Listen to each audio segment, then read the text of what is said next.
Welcome back to Rough Diamond Recipes. Today's recipe is chocolate chip shortbread. As normal, a full list of ingredients can be found below. It's only fair to point out I have a weakness for shortbread, as my wife and family can testify. And I'm not saying my wife's homemade shortbread may be proposed to her, but it certainly played a part. Anyway, on with the cooking. First, place the flour and butter into a suitably sized bowl, and using your thumb and forefingers, cram the butter through the flour until the butter is well amalgamated and it looks like a crumbled mixture. Alright, I'll tell them. Apparently this crumbling in can take a bit of time, so just keep going until you have a consistency that looks something like this. Then it's time to add the egg yolk and mix in with a fork. Follow that with the sugar and again mix in with a fork.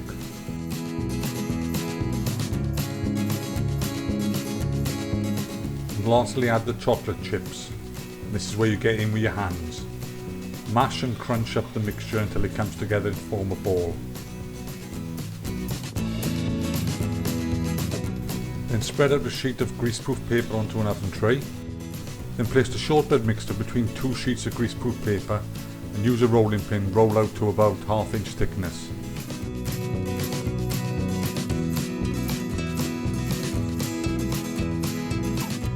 When this is done, use a cookie cutter of your choice to cut the shapes out you require and place them on the greaseproof paper in the baking tray.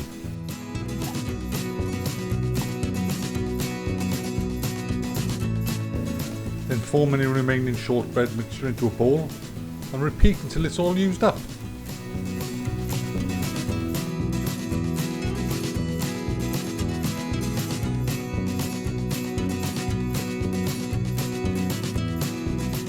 You should have something that looks like this. Next, we place the shortbread in the fridge for at least 30 minutes. Apparently this is quite important. Don't ask me why, wife just said so. And when the shortbread has been well chilled, it's off to a preheated 180 degrees C oven for 40 minutes. There you have it, chocolate chip shortbread.